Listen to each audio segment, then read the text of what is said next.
이 갈라디아서 말씀의 핵심은 믿음입니다. 믿음. 그런데 이 갈라디아서 말씀은 참 빈번하게도 이 율법에 관하여서 다루고 있는 것을 우리가 보게 되죠. 도대체 율법이라는 것이 무엇이길래 이토록 율법에 관한 내용들이 이 갈라디아 서신 안에서 아주 주요한 쟁점이 되고 있는 걸까? 여러분, 분명한 것은 이 율법의 근원은 하나님이시라는 사실입니다. 무슨 말씀이냐면 이 율법을 주신 이가 하나님이라는 겁니다. 성경을 통해 증언되고 있는 구약 시대의 일들을 떠올려 보면 하나님께서 그 백성 이스라엘에게 율법을 이제 명하시는, 수요하시는 광경들을 우리가 목격할 수 있습니다. 그러한 율법에 따른 삶을 당부하시는 장면들을 우리가 보게 되죠. 그렇다면 우리는 생각해 보아야 합니다. 애시당초 하나님이 왜 율법을 주셨는가라는 물음입니다. 하나님께서 왜 율법을 주셨을까요? 가령 율법하면 우리는 계명을 떠올리고, 계명하면 대표적으로 십계명을 떠올립니다. 이 10개의 계명들, 이 십계명을 조목조목 살펴보면 어떤 인상을 받게 되느냐라는 거죠. 굉장히 규율적인 것 같다라는 그런 인상을 받게 되는 것이 사실이죠. 근데 그도 그런 것이 이 십계명의 항목들을 살펴보면 오늘날 우리가 말하는 어떤 그 법의 항목과 유사한 것들도 우리가 보게 됩니다. 예를 들면 살인하지 말라, 간음하지 말라, 도적질하지 말라라는 이런 계명들이 나오는데, 이는 사실 사람들이 준수하는 어떤 일반적인 법의 항목에도 포함되어 있는 것들이죠. 그러다 보니까 사람들은 십계명에 대해서 법률적인 의미로 주로 생각하는 경향들이 많습니다. 그런데 우리가 생각해 볼 것은 이것이죠. 과연 율법 계명이 법인가? 원하든지 원하지 않든지 무조건 지켜야 하는 그런 강제성을 가지고 있는 법인가라는 것입니다. 대답은 아니다 이겠죠. 아니다. 여러분, 율법, 계명은 법이 아니라는 사실을 우리가 생각해 봤으면 좋겠습니다. 틀림없이 율법은 하나님이 주신 것이고, 이 율법을 자기 백성들에게 주신 데에는 분명한 이유가 있을 겁니다. 그 이유가 무엇일까 생각했을 때 바로 사랑하시기 때문이라는 거죠. 여러분, 하나님은 자기 백성을 사랑하십니다. 그렇기 때문에 자기 백성이라 일컬은 그 이스라엘에게 율법을 주신 거죠. 여기에 하나님이 자기 백성에게 율법을 주신 분명한 이유가 담겨 있습니다. 하나님이 율법을 주신 이유는 하나입니다. 여러 말씀들이 있지만 그 중에 레위기 11장 45절 말씀을 보면 이렇게 기록하고 있습니다. 기록하기를 나는 너희의 하나님이 되려고 너희를 애굽에서 인도하여 낸 여호와라. 내가 거룩하니 너희도 거룩할지어다. 여러분, 이 말씀을 유심히 생각해 보시기 바랍니다. 하나님께서 당신의 백성들에게 자신에 대해서 어떻게 소개하고 있느냐라는 거죠. 나는 너희의 하나님이 되려고 너희를 애굽에서 인도해낸 여호와다. 여기에 아주 중요한 사실이 있죠. 하나님께서 이 이스라엘을 애굽에서부터 인도하신 이유가 무엇이냐면 그들의 하나님이 되기 위해서라는 거죠. 그렇습니다. 하나님은 우리의 하나님이 되기를 원하신다는 겁니다. 이를 달리 말하면 하나님은 우리와 사랑하시기를 열망하신다는 겁니다. 우리와 사랑하시기를 꿈꾸신다는 거죠. 실제로 하나님 우리를 사랑하십니다. 비록 범죄하여 타락했음에도 불구하고 말입니다. 인간이 범죄한 이후에도 하나님은 한 번도 당신의 손으로 지으신 인간을 포기하신 적이 없다라는 거예요. 하나님은 줄곧 우리를 사랑하시기를 원하셨고 또 그렇게 사랑하셨습니다. 그러나 우리의 입장에서, 어디까지나 우리의 입장에서 생각해 봤을 때 치명적인 문제가 있더라는 거죠. 그게 뭐냐면 죄입니다. 죄. 모든 인간이 영적으로 죄로 물들어 버리지 않았습니까? 모든 어떤 본성, 가치관, 의식, 그 모든 게 주홍 같은 죄로, 아주 주홍 같은 죄로 물들어 버렸습니다. 그러니 인간의 모든 생각과 행실이 늘 악할 뿐입니다. 그 모든 악행의 뿌리에는 하나님을 찾지 않는 그 본성에 있더라는 거죠. 하나님을 찾지 않습니다. 여러분, 이게 악의 본질입니다. 그래서 하나님은 친히 이스라엘의 조상을 악한 세대로부터 본토 친척 아비 집으로부터 끄집어내시고 그들에게 자신을 내 보이신 거죠. 그리고 그의 후손들에게는 마침내 율법을 주시기에 이른 겁니다. 사실은 율법 자체가 언약의 수혜입니다. 수혜. 나는 너희의 하나님이 되고 너희는 내 백성이 되리라.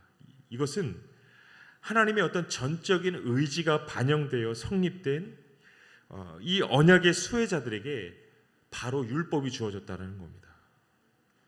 그렇게 율법의 참 의미란 바로 우리를 향한 하나님의 극진하신 사랑이라는 겁니다.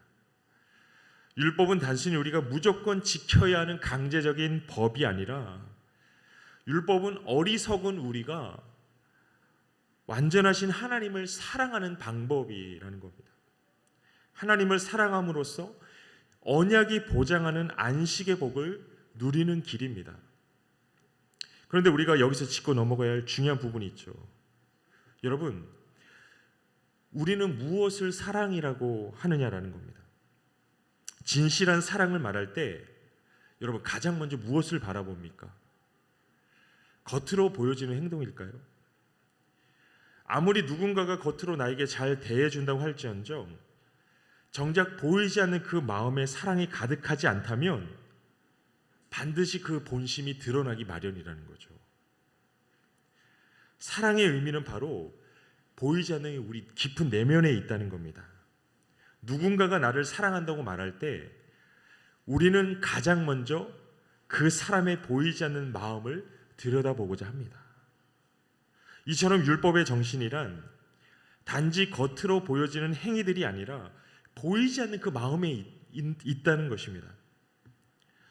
성경에 기록된 여러 이 율법의 조항들이 때로는 너무 어렵게 보이지만 정녕 우리 안에 하나님을 사랑함이, 하나님을 경외함이 우리 안에 가득하다면 여러분 율법은 결코 어려운 것이 아님을 깨닫게 될 것입니다. 정녕 우리가 진실이 하나님을 사랑하게 되면 율법이 규율이 아니라 그것 자체가 삶의 내용이 된다라는 거죠. 우리는 율법에 대해서 생각할 때 그 율법이라는 그릇에 담겨있는 영적인 가치관을 바라봐야 합니다. 율법은 행위의 문제가 아니라 내면의 문제입니다. 마음의 문제라는 거죠. 중심의 문제입니다. 율법에 합당한 삶이란 이 율법주의자들의 주장처럼 어떤 그 마음 없는, 본심 없는 맹목적인 행위에 있는 것이 아니라 그 율법의 정신에 합당하게 하나님을 경외하고 사랑하는 것입니다. 그런데 여러분, 현실적으로 인간의 상태는 이런 율법의 정신에 합당한 삶을 살 수 없는 완전히 죄로 물들어버린 죄라는 중병에 걸려버린 아주 중증 상태였다라는 데 문제가 있는 거죠. 그야말로 범죄한 인간의 영적인 상태는 너무나도 심각한 지경이었다는 겁니다. 하나님이 주신 그 율법 앞에서 도리어 인간은 한없이 작아지기만 합니다. 내가 거룩하니 너희도 거룩하라 하셨던 그 말씀 앞에서 인간은 실상 아무것도 할 수 없다라는 거죠. 이게 세상이 처해 있는 절망입니다. 그렇다면 하나님이 애초에 이런 어떤 우리의 상태를 모르셨겠느냐라는 겁니다.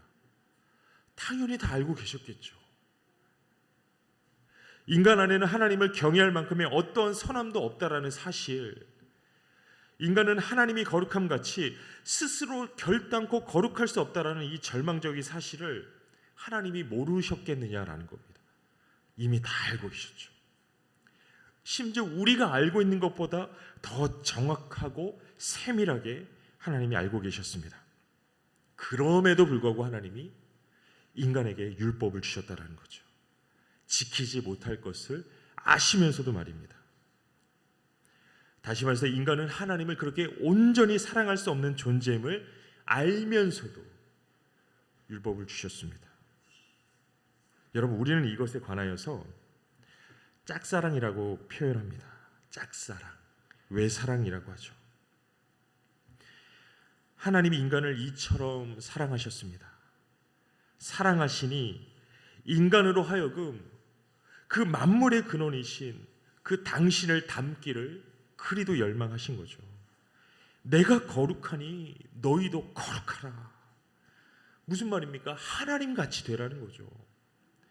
이보다 더 큰 영광이 어디 있겠습니까? 세상 수많은 어느 피조물들에게 하나님께서 내가 거룩하니까 너희도 거룩하라 말씀하신 적이 있느냐라는 겁니다. 인간이 유일합니다. 인간이 하나님같이 되라고 이리도 간곡하게 호소하신 그 대상은 인간이 유일하다라는 거죠. 하나님이 그런 심정으로 인간에게 주신 것이 바로 율법이라는 거죠. 율법. 우리가 그 율법대로만 온전히 살아낼 수 있다면 얼마나 좋겠습니까? 그러나 현실은 율법 앞에서 우리는 하염없이 작아질 뿐이라는 거죠. 그 율법을 마주할수록, 율법을 어떻게 지켜볼까 노력하면 할수록 죄로 오염된 인간의 끝을 알 수 없는 그 한계가 그냥 드러날 뿐이죠. 인간이 율법 앞에 설수록 더 분명해지는 사실은 진실로 인간은 하나님 앞에 사랑받을 만한 그 어떤 면도 없다는 가슴 아픈 사실입니다. 여러분, 율법에 대한 지극히 정상적인 반응이 바로 이겁니다. 나는 정말 하나님 앞에 사랑받을 만한 자격이라고는 조금도 없는 존재구나. 누구인들 이 완전한 율법 앞에 섰을 때 이러한 탄식과 절망이 터져 나오는 것이 정상이라는 거죠. 이게 정상이라는 겁니다. 그런데 여러분, 유대교 종교 지도자들인 바리새인들, 서기관들은 어떠했느냐라는 겁니다. 또 그들을 추종하는 유대교 신봉자들은 또 어떠했느냐라는 거죠. 인간 존재에 대해서 한없이 낙관하고 있지 않습니까? 그저 그럴싸하게 율법을 흉내낼 뿐인데 그것이 참 경건이냐, 그것이 참 신앙이냐, 그런 위험한 착각 속에서 그 스스로를 낙관하며 초월적인 이 복음의 진리를 자신들의 인간적인 수준으로 끌어내리고 있지 않느냐라는 겁니다. 여러분, 정말 깊은 신앙이 피어오르는 자리는 맹목적인 낙관과 열광이 아니라 깊은 성찰과 탄식의 자리라는 역설을 우리가 잊지 않기를 소망합니다. 인간 스스로는 도무지 극복할 수 없는 그 죄의 절망을 지나지 않고서는 여러분, 절대로 이 구원의 깊은 감격 가운데 우리가 한 발자국도 나아갈 수 없다는 거죠. 그리스도의 짊어지신 그 십자가가 나의 몫이라는 처절한 회개가 없이는 절대로 천국의 소망 가운데 한 걸음도 나아갈 수 없다는 겁니다. 우리의 몽학 선생인 율법의 역할이 바로 이것입니다. 율법은 절대로 우리 자신에 관하여 낙관하게 하지 않습니다. 도리어 우리가 얼마나 대안이 없는 상태인지를 깨닫게 한다는 거죠. 우리가 얼마나 심각한 영적 상태에 놓여 있는지에 대한 그 문제의식을 갖게 합니다. 왜요? 그래야만 진실이 하나님 앞에 나아갈 수 있기 때문이죠. 그럼에도 우리를 이처럼 사랑하시는 하나님의 사랑의 어떠함을 깨달을 수 있기 때문입니다. 이것이 몽학 선생으로서의 율법의 역할입니다. 여러분, 만약 우리가 스스로 완전할 수 있다면 사실 우리가 굳이 하나님을 찾을 이유가 없겠죠. 우리가 완전하다면 내 힘으로 살면 되지 않겠습니까? 그러다가 주님 다시 오실 때 당당하게 정산하면 그만이지 않겠느냐라는 거죠. 그런데 여태껏 경험만을 놓고 생각해 보더라도 여러분, 우리 힘으로 살 수 있습니까? 내 힘, 내 의지로 이곳에 나와서 앉아 있을 수 있느냐라는 겁니다. 세상에는 당장의 사탕처럼 달콤한 것들이 얼마나 많이 있는데, 우리의 오감을 당장에 만족시켜줄 만한 신나는 것들이 얼마나 많이 있습니까? 또 우리의 귀를 쫑긋하게 하는 그럴싸한 종교적인 교리들, 그럴싸한 이론들이 얼마나 많이 있습니까? 그 앞에서 매일같이 흔들리고 갈등하는 우리 자신들의 모습을 마주하면서 호소하고 있지 않습니까? 주님, 나는 무익합니다. 나를 홀로 두지 마소서. 나를 붙들어 주소서. 나를 동정하소서. 나를 민망히 여기소서. 그저 나를 불쌍히만 여겨주소서. 여러분, 우리 힘으로는 안 됩니다. 알량한 우리의 의로는 역부족입니다. 그런데 율법이 바로 이토록 중대한 사실을 우리에게 알려주더라는 것이죠. 오늘도 율법이라는 몽학 선생이 우리에게 말합니다. 너의 힘으로 어찌할 수 없는 그 영적 한계를 마주할 때 그때 하나님을 찾거라. 그때 예수님을 만나거라. 여러분, 그래서 예수님이 오셨습니다.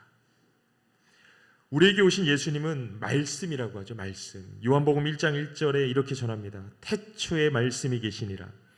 이 말씀이 하나님과 함께 계셨으며 이 말씀은 곧 하나님이시니라. 이 말씀이 바로 예수님입니다.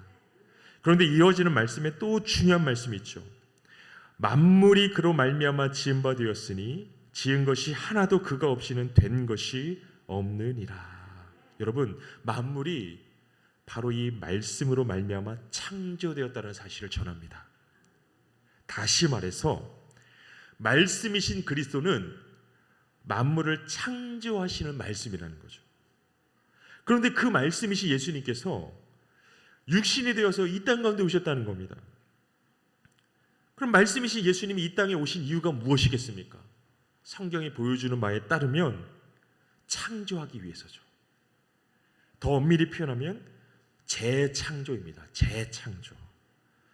하나님이 말씀이신 그리스도를 통하여 죄로 죽은 인생을 거듭나게 하사 새롭게 창조하시기를 꿈꿔오셨고 마침내 때가 참에 그 일들을 이루고자 하셨던 겁니다.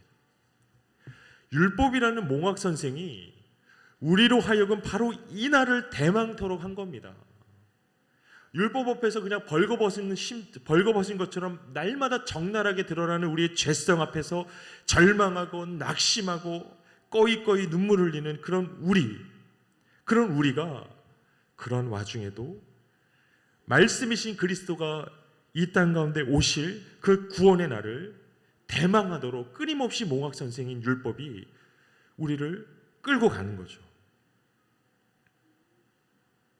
이제껏 우리는 그 율법 앞에 우리 자신의 영적 한계를 마주하면서 절망하고 탄식했지만 이제는 그리도 고집스럽게 율법을 거스르던 본성이 율법의 정신을 따라 하나님을 사랑하고 이웃을 사랑하는 새로운 성품으로 새롭게 말씀이신 그리스도 안에서 창조되어서 거듭났으니 여러분, 이제 몽학 선생의 역할은 끝이 난 겁니다.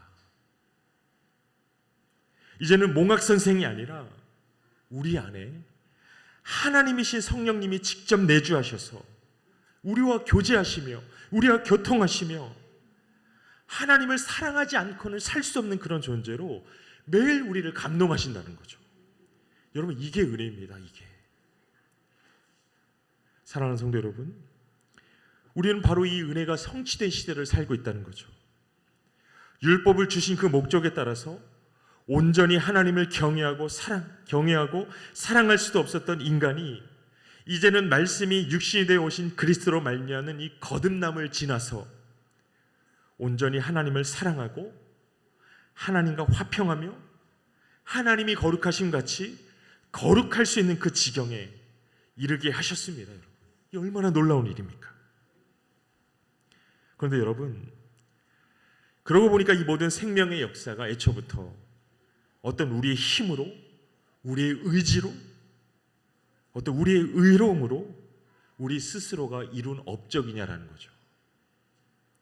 주홍 같은 죄로 물들었던 우리가, 그렇게 고집스럽게 하나님을 철저하게 배격하던 우리가 이제는 하나님을 즐거이 청종하며 경외하는 거룩한 삶의 지경으로 자라나고 있는 오늘의 삶이 여러분, 우리의 힘으로 얻어낸 삶이냐라는 겁니다.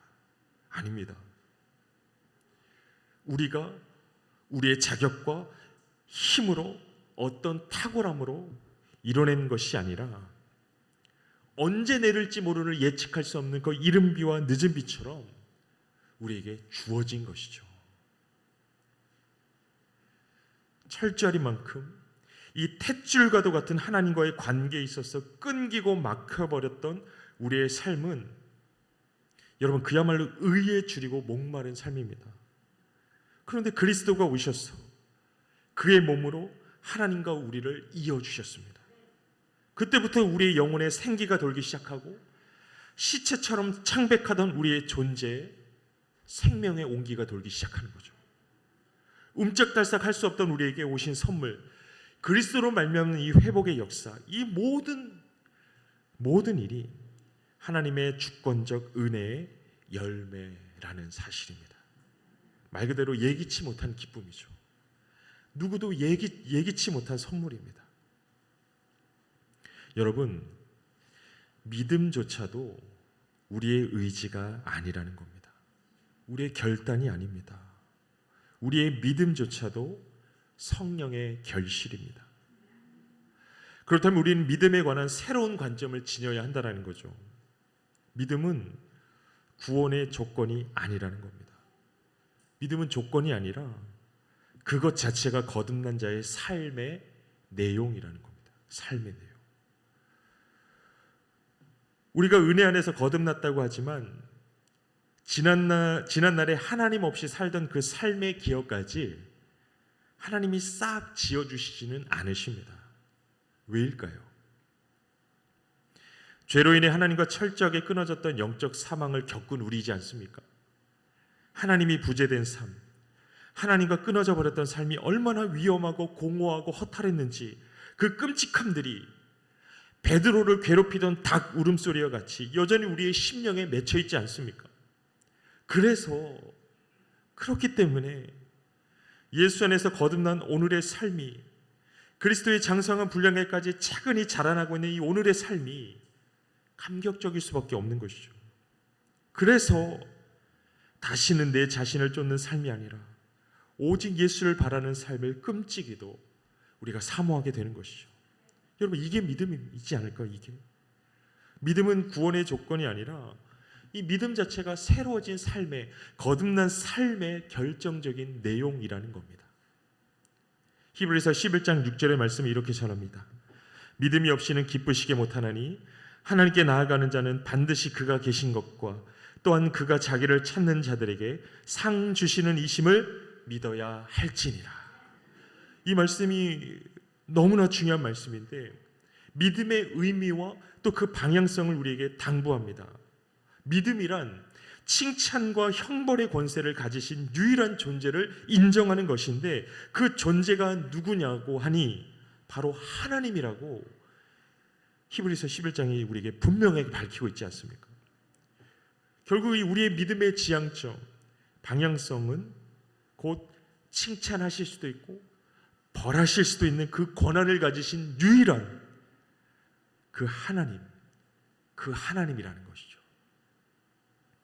결국 온전한 믿음이란 마땅히 믿어야 할 그 대상을 옳게 분별하여서 믿음의 시선이 향해야 할 곳에 향해 있는 것입니다. 이건 말 그대로 거듭난 자들을 통해서만 나타날 수 있는 실질적인 삶의 내용이죠. 거듭나야만 나타날 수 있는, 성령의 은혜로 새로워져야만 나타날 수 있는 삶의 내용 그 자체라는 겁니다.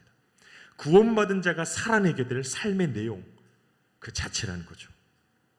믿음이란 상벌을 주시는 그 절대자를 절대자로서 알고 절대자이기에 거룩한 두려움으로 앙망하는 것입니다.